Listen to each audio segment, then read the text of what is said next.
Hi, welcome back to Guessagaingaming, and today I'm going to be looking at a game called Invisible Ink, which is a turn-based game. It's been out for a good few years, so it's not a new game, but it's an interesting game.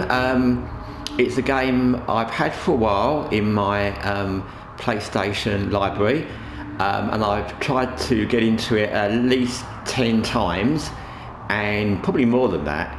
And I've never lasted very long because a combination of, I think maybe the game is a little bit difficult for me, doesn't mean it's difficult for everybody, or maybe it's the way it plays is not quite attuned to how I normally play. And the fact I've tried to play it so many times tells you that I like the look of it and I like the things about it. And I've thought about making a video about this game often, but I haven't got around to it because there's always a different game to make a video about. So I'm going to just do a small video today, and I may do one other follow-up. I won't be doing a series on this because I'm not that good at playing it, to be honest. So it's really just a kind of thoughts video, and I'll do one today to show you how it begins, and then one a little bit later with probably one of the playthroughs I've saved, where I've got a bit further in, just to show you how it can progress, or in my case, lack of progression. So anyway, to summarise this game, if you don't know anything about it, it's a turn-based game. The synopsis for it is a bit similar in a sense to Watch Dogs Legion, actually, although that's not turn-based. It's a game where you're in an agency and your agency's been breached, and most of your agents are dead or missing, and you have to kind of start again. In Watch Dogs Legion, you're starting again by hiring anyone you can find, kind of, from London. In this game, you're trying to track down your previous agents that are still alive or captive, and bring them back into the agency. And again, like Watch Dogs Legion, there's a lot of hacking and things like that, stealth. But in this game, I would say, of every game I've ever played, including not turn-based games, this is the one where stealth is the key. You won't ever really do well if you're trying to shoot it out. Shooting it out in this game is just the last resort. If you have to, because you're near the end of a mission and you've got to do it, you've got to do it. But you can't do what you do in most games, not just Watch Dogs Legion, XCOM 2, Phantom Doctrine, whatever. You can't do a mission where you just think, I'm gonna go in and shoot everybody because I've got overwhelming firepower, because you won't have overwhelming firepower, and this game isn't geared to that. So anyway, we only get 2 agents to start with. Like I said, the rest have been compromised or killed or captured. At the top it says available agents. You can see these 2 that we've got now. You always get the same 2, that's never different. And I think there's 2 more you get pretty soon, and there's obviously others you get later, but I've never got that far to find out. So I'll just press begin,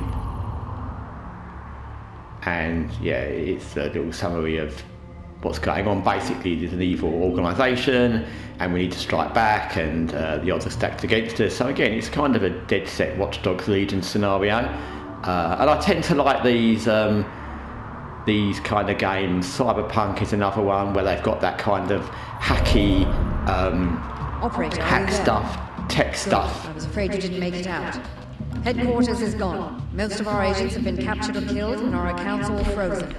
I don't know how the corporations found us, but you can bet they won't give up now. The jet's stealth rig should keep us hidden. If so she's just saying that you need to go and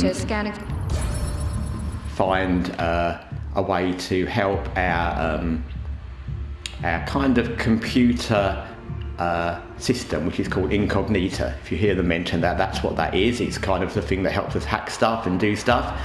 A bit like the Bagley in Watch Dogs Legion, and I think most games have some kind of, like this, have some kind of AI. And like I said, I like these kind of games that have that kind of hacking thing in it. They don't have to be futuristic, because I'm not quite sure when this one's meant to be. So I think it said 2077, but Watch Dogs Legion is not really futuristic in the sense that the guns aren't futuristic. It's just got the hacking thing, and Cyberpunk is obviously, actually it's 2077 as well, isn't it? So yeah, so I like those kind of games. So probably that's one of the reasons I like this. So I think this is not going to be an easy game to kind of describe in play because it's got quite a lot of things going on, unlike things like XCOM 2 and Phantom Doctrine and all these kind of things where it's much more straightforward, but we'll give it a go.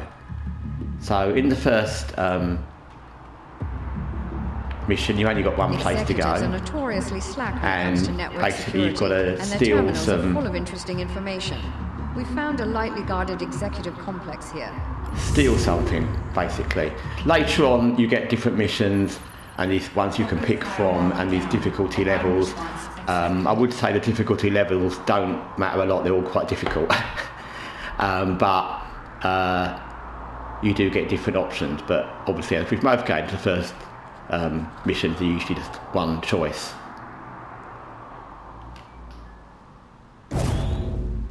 So there you go. Bad news, operator. They caught us completely by surprise, so we have no firepower with us. Okay, so we've got no guns available and we can only use what we can find. With what we can find along the way. Which doesn't but be quick about it. make a lot of difference because guns aren't really helpful in this game and except in an emergency, so that's not going to make a lot of difference. She's saying that you need to find the objective, which is kind of obvious. Side objectives is we can loot anything we can find. There's usually safes and things, and I'll explain that as we go along. And then you have to get to the escape pad, which is kind of almost like a beam out. I don't know exactly how that works. I think in the context of the game, they're suggesting that you use a helicopter and it comes and picks you up, but the way it works basically is you get to this little area where it's got a little floor that's obviously different from everywhere else, and it's it looks like you're going to beam out like in Star Trek, so I call it a beam out. But anyway, so we continue, and it always starts like this. You end up in a room with a few doors, sometimes there's one door, and basically that's how you start. Now before we start doing anything, you can switch to your agents. Most of the things are quite simple, you know, R1, L1 is switch to different agents. Your agents have different abilities. A lot of the things are quite straightforward if you've ever played turn-based games before. But other things you need to be aware of, and I'd say the first thing you need to be aware of the most is you've only got 2 agents to start with, and you probably will only have 2 agents for a little bit. I ended up with 4 at one point, I think, and that's the most I ever got. But in most games, let's just go for XCOM 2 or XCOM because people know that one if you've played turn-based games. You've got a squad. It starts with 4, I think, in XCOM, and you end up with 6, and you can like spread out a little bit if you think. And you've still got numbers. You've got gunplay, so you're pretty safe if you spread out and check different areas. You know, sometimes you're looking for where the train line is to attack the Advent train in XCOM, or the facility you want to sabotage.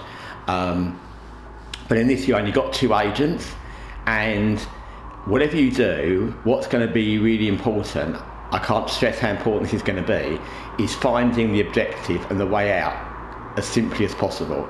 Even if you sometimes have to split your agents because you can't send them both in the same direction, even if it's a bit risky, because what will kill you in this game, other than the enemy, is if you run round and round looking for the objective, which you sometimes can't find easily, and then you run round and round trying to find the escape place, or the beam out as I call it, and you can't find that, and you're running round and round, because the running round and round is what will get you in this if you can't find it immediately. So we'll just move there, and I think the movement thing is pretty straightforward. You get there. Now they've got this nice little thing here where you can open the door, and then you can also do this thing which I think is really cute, where you can peek and you can look around and see. So we've looked in there, and you can see that there's a force field. You'll get the usual, what you get in this game is a kind of red area on the ground if there's an enemy agent or a camera watching, it will all be in red. So we know there's no one watching there, but we can't get into there. So there's a safe, which we could do something with.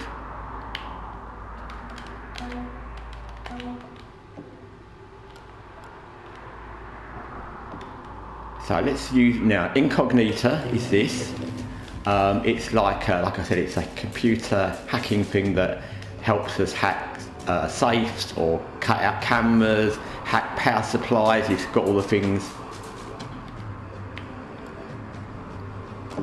here. It's a corporate safe we could hack, or we might hack that already.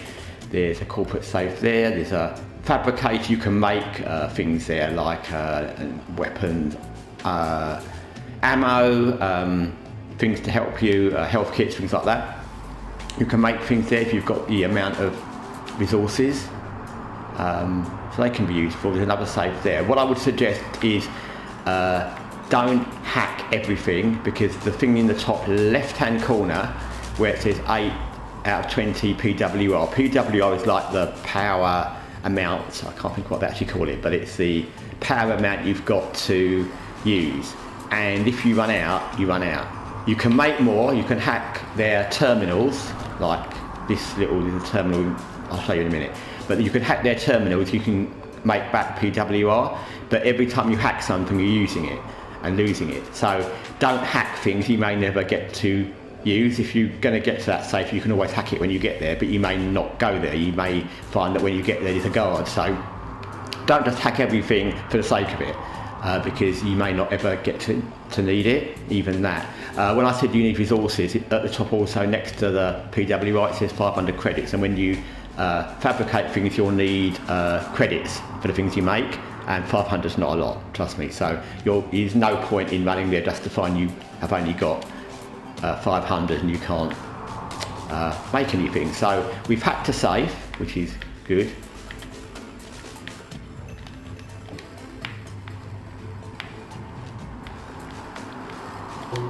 And then we can just go on our little guy, and then it says captured devices under agency control, which is us, and we can loot the contents, which we will, and we get 150 credits.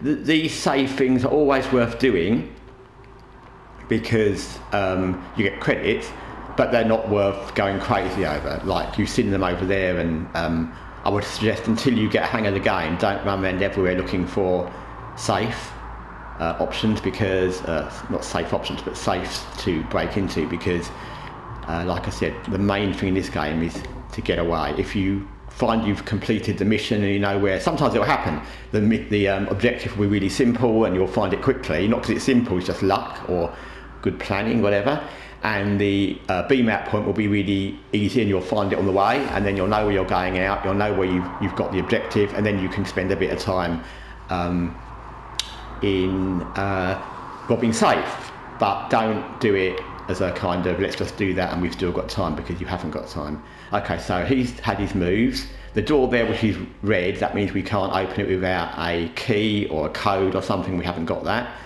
So we'll click on her and she can come round to there and she can open that door and we'll see what's in there. She hasn't got enough action points to peek yet, but it's okay. Okay, that's bad. Where it says security level increased, you can see that they detect incognito signal, which is their hacking thing, and each time something happens, their security level goes around on that dial in the top right, and it starts in that kind of beigey yellow colour, and then it goes up one to one and it becomes a different colour, and the more it goes up, the more cameras come on. Sometimes they send in more guards, sometimes they send in elite guards, and like I said, that's the time factor. So and bearing in mind, again, it's not like XCOM, for example, where if you get spotted, you've got guns and 6 agents or 6 squad members, and you've got really good guns and Wraith suits and everything like that. In this, you've got very basic things, especially at the beginning, so you don't want to be here when the security level is rising. Not rising the first time necessarily, but rising later. So you can take down people from behind, but again, they will wake up again. So you don't want to take down people unless you have to. So what I'm going to do, it's always worth shutting doors, because that guard could walk back. So I'm going to check out over here. and just see what it's saying there is console. Remember I said you can hack their consoles to get that PWR thing back, so we can hack that. It'll change from red to a kind of blue colour, and that means we get that PWR to spend on our incognito hacking device. So that's always a good thing to do. If you find consoles in the way the game is, I would say getting more PWR is more important than hacking safes. Say money's good, but when you get to nearer the end of a mission and you need to hack cameras or force fields or do things like that and you run out of PWR, you're really doomed. Whereas if you haven't got money, okay, you haven't, but you can do that next time. So that's, I would say, a priority. We can peek through this door. There's a camera. And we will deactivate the camera. So you can see how that works. So we'll go in here because it's a safe, and that's what I was saying about these safes and things like that. There's no guards. We know there's nowhere to go from there, but we're sort of basically there, so we might as well. We'll hack that safe with incognito, and then next turn we'll rob it. So that's cool. The only problem we found so far then is that we can't go forward that way because there's a barrier. So the only way is going to be that way, and there's that guard. If you can get through without bothering any guards, that's fantastic, because what will happen is you can knock out a guard. This is how that would work basically, not literally in this playthrough, but just generally. You knock out the guard, he'll be unconscious for 3 turns. You can move the body, but he'll still wake up after 3 turns. And then what you'd have to do is either get through that area and close the door, so when he wakes up he's not really sure what happened, or you have to kind of hang around there and knock him out again. So, and especially if you end up having to knock out another guard, for example, in that room there or the next room, you can end up in a really complicated situation where you've got guards waking up, being alerted, and you can't really do much about it, and it can up the security level, blah, blah, blah, blah, blah. So that's the general gist of what's going on there. Like I said, this is probably more than most games, it's a sort of complicated game to explain. I'm going to just hack that. See if it knocks out the security thing. So that's good, because then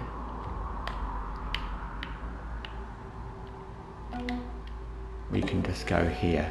It's a game to always take it slowly as well,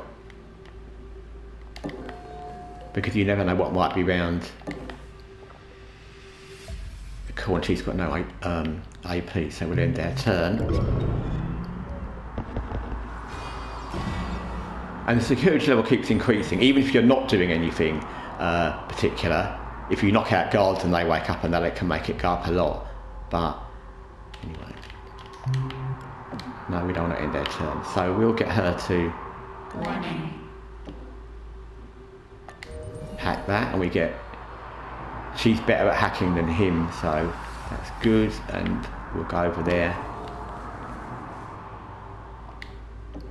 and hack that. Get more of that.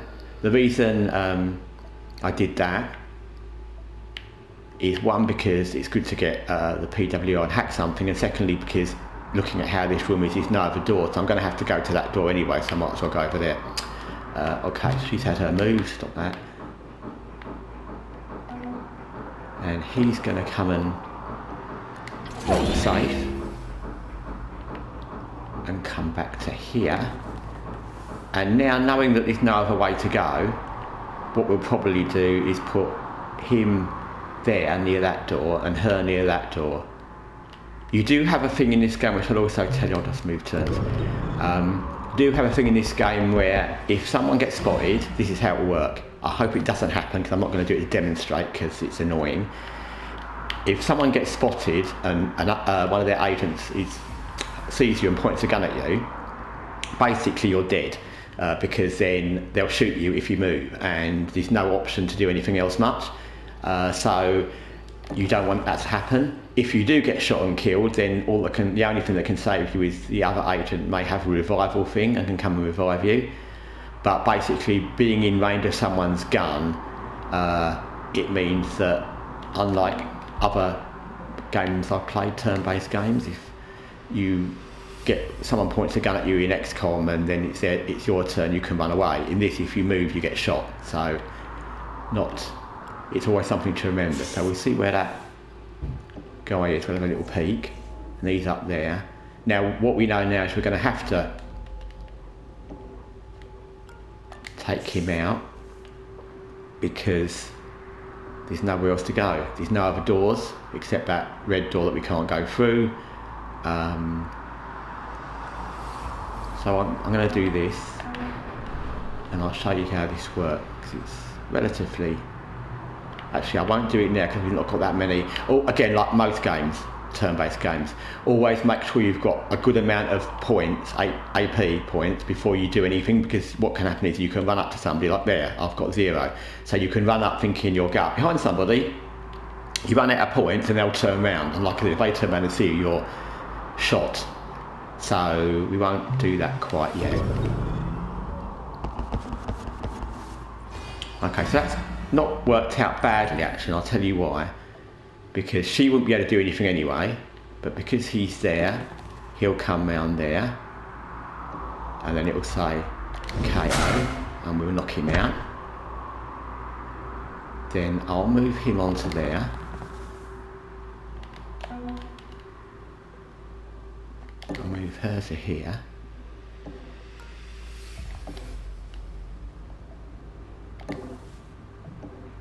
Now what you do when you get a guard unconscious and you move on to their tile, you can steal anything they've got, and they've got a security pass which is useful in a credit chip.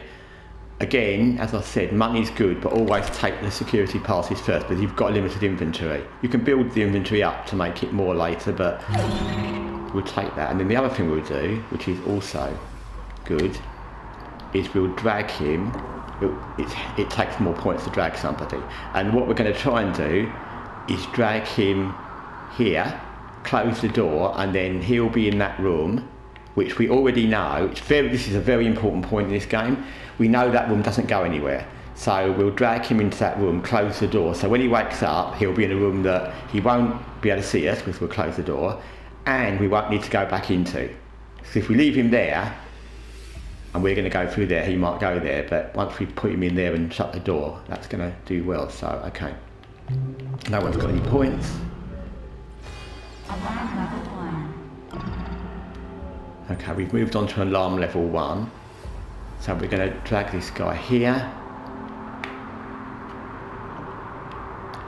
We'll drop his body, we'll come back in there. And now we'll close the door. So that's good, because then if he does wake up, he's going to be in that room and think, what happened there?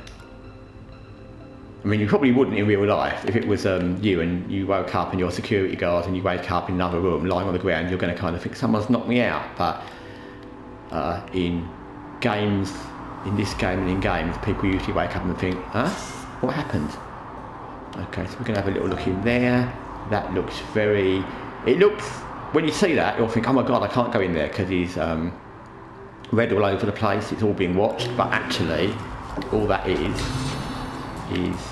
security cameras, and you can turn them all off, and I'll turn off that as well. So that's good, we've got that room free. There's a door there as well, but we'll see.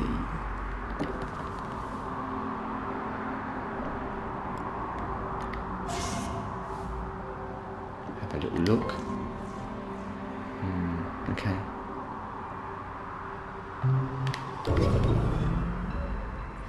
It's definitely a game, I would say, that really makes you think, and maybe that's why I can't play it well, because I'm not capable of thinking well, but it's definitely a game that makes you think a lot. I mean, and again, I'll compare it to XCOM 2, because that's probably the most well-known turn-based game I've played, or even Age of Wonders Planetfall, which I was playing recently. You do think, but you think in a more open way, and what I mean by that is you've got much more options in different areas. I mean, I'll explain what I mean. For example, in XCOM 2, you've got options of using guns. You've got that stealth suit, you've got that later on in the game where you can walk through a wall, or you've got that hook thing, you can suddenly zoom up into a different area and different heights, and that grapple thing. You've got other teammates with guns who can assist you and do stuff. So you've got the stealth options of hiding or escaping, using the wave suit, whatever, using smoke grenades, all the other things like that, smoke grenades, fire grenades,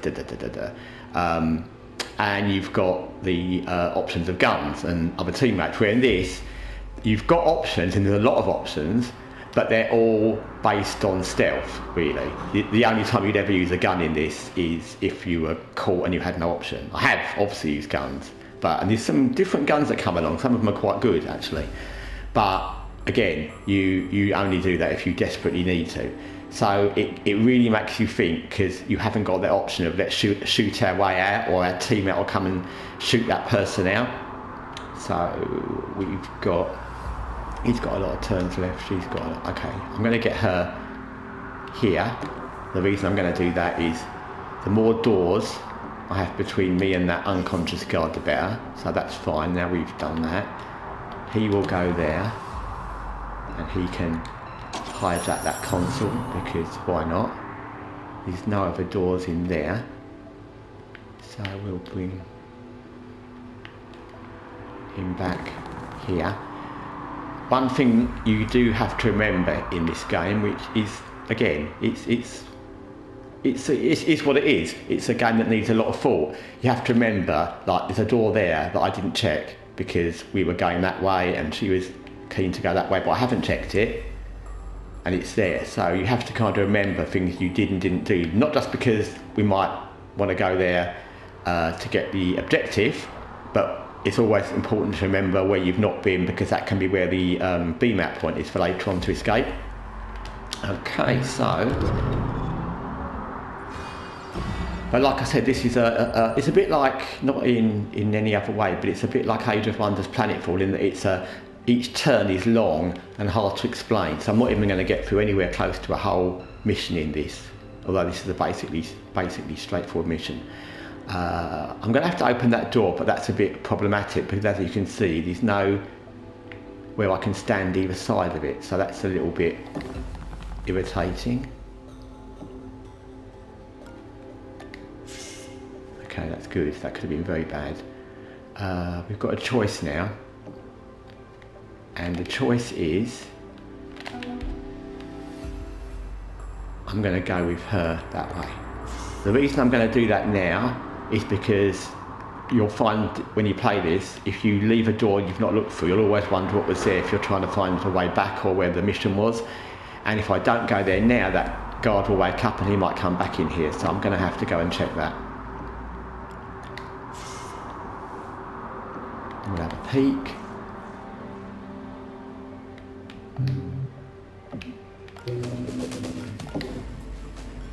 We don't really want to have that. The corporate safe, and neither of those things are going to benefit our stealth mission. They're just going to mean we can steal stuff, so we'll see. Okay, so what I'm going to do, because as you can see, we've not even found the objective yet. So what I'm going to do is going to end this turn now. Like I said, I hadn't particularly intended to play an ongoing series in this, but I'm going to finish this mission because that is reasonable, which will probably take at least one more whole video, and then after that I'll probably make one more video of a later mission, just so you can see how it ends up. But anyway, this has been Invisible Ink. I was going to call it the Invisible Ink, which will be something you'd write with. This has been the Invisible Ink, and thanks for watching. I'll be back next time continuing this mission. In the meantime, take care from Guessagaingaming.